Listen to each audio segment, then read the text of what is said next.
si Angelito Valderrama, ang Program Administrator ng Taguig Water Lily Livelihood. Ang water lily, ang pangunahin naming mga raw materials na ginagamit sa mga handicrafts na ginagawa ng mga kababaihan. At ito ay isang invasive plants na nabubuhay sa mga freshwater.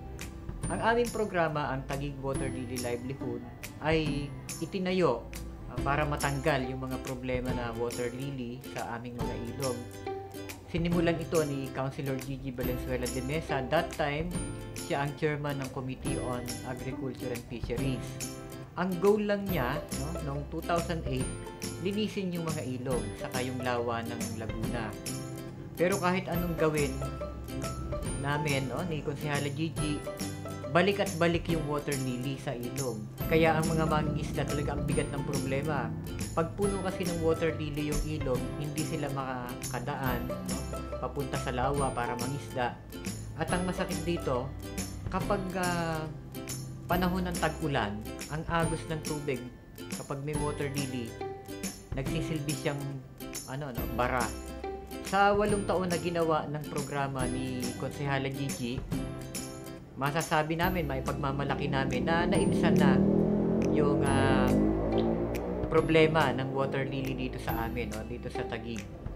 Sa ngayon, meron kaming 24 na mga trainers na nagtuturo ng livelihood sa iba't ibang barangay dito sa Taguig, particular sa mga low-lying area dito sa District 1.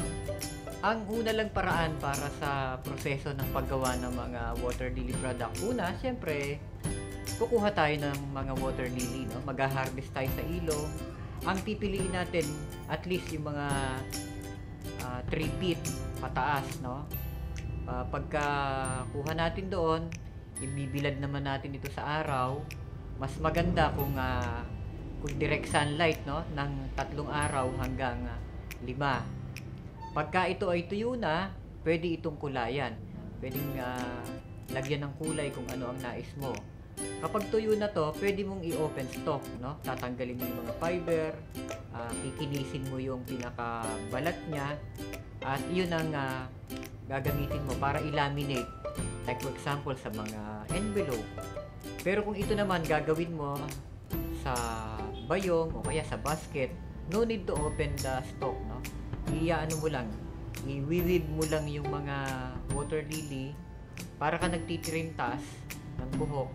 Pagkatapos noon, pag nagawa mo na yung mga produkto, kailangan lang making sure na ito matreat mo, ma-preserve mo. Ang advantage nito, kapag mayroong treatment, tumatagal yung mga product.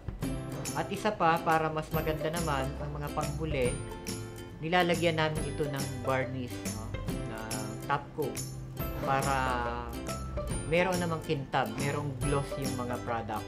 Magandang tingnan kaysa bare lang, Pero sa ngayon, ang focus namin, nakatuon kami sa paggawa ng mga bayong, paggawa ng mga bags, paggawa ng mga furnitures.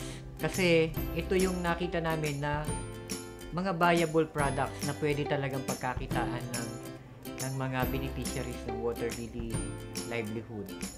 Every time na tinatangkilik nyo, itong produkto na gawa mula sa water lily, number 1 na benepisyo nito, number 1 na nagiging tulong nito, nalilinis natin yung ating mga ilog. Kasi kung itong mga produktong to wala dito ngayon, malamang nasa ilog to ng Taguig, nakabara ito sa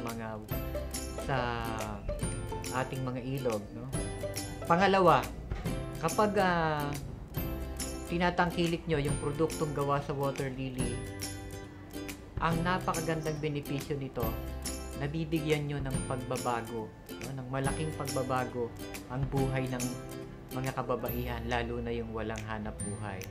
At doon, nagsisimula silang magkaroon ng kabuhayan, kumita at ma-empowered at tumayo sa kanilang mga sarili. Sana, suportahan nyo ang programang ito ng City Government sa pangunguna ni Mayor Lani at ni Councilor Gigi Valenzuela at ng mga taga-Taguig para ito ay mapalaganap pa. At dahil dito, nakatulong ka na sa kapwa mo, nakatulong ka pa sa kalikasan. Maraming salamat.